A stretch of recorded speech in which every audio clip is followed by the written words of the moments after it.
जीवन में पाना चाहते हैं खुशियाँ तो आज ही करें ये काम। आचार्य चाणक्य भारत के महान विद्वान हैं। उन्होंने अपनी नीतियों में मनुष्य के जीवन से जुड़ी कई बातों को वर्णित किया है। इसी के साथ आचार्य चाणक्य ने मनुष्य के जीवन में आने वाले सुख और दुख का कारण उसके कर्म बताया है। चाणक्य के अनुसार व्यक्ति के कर्म ही उसके दुख और सुख को नाप सकते हैं। आचार्य चाणक्य ने अपनी नीतियों में कुछ ऐसी बातों को बताया है जिनके जरिए आप अपने वर्तमान को भविष्य के लिए सुधार सकते हैं। इन बातों को अपनाकर आप अपने जीवन में एक नई दिशा प्राप्त कर सकते हैं। इन बातों को मानने से आपका समय दोगुना हो जाएगा और इसके साथ ही आपका सुख चौगुना हो जाएगा। भोजन शक्ति रहती शक्ति वरांगना विभो दान शक्ति नारवश्य तपस फलम।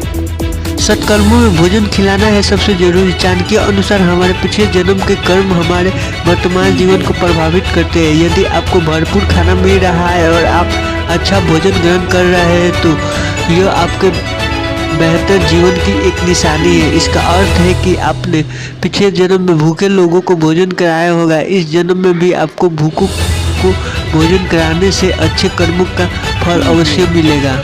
लालच करने वाले भोगते हैं कई बीमारियां। आचार्य चाणक्य के अनुसार लालच एक बुरी बला है। लालच जो कोई भी करता है उसका वर्तमान और भविष्य दोनों ही खराब हो जाता है। चाणक्य के अनुसार अच्छा भोजन करना ही आपके लिए सुखदायक नहीं होता बल्कि उसको ग्रहण करना और उसके पाने की क्षमता भी जरूरी होती है। लेकिन यदि आपने पिछले जन्म में लालची व्यक्ति का जीवन जिया है तो बेशक आप भोजन को पचाने में समक्ष ही नहीं होंगे। आप कई बीमारियों से ग्रस्त हो सकते हैं। अच्छे कर्मों का फल होता है एक अच्छा जीवन साथी। आचार्य चाणक्य के अनुसार वैवाहिक जीवन आपके सुख और दुख में काफ़ी हद तक संचय करता है। एक अच्छा जीवन साथी पाना सौभाग्य की बात होती है। इसी प्रकार चाणक्य नीति में कहा गया है कि यदि आपको इस जन्म में एक अच्छा जीवन साथी मिला है तो बेशक आपने पूर्व जन्म में कुछ अच्छे कर्म किए होंगे।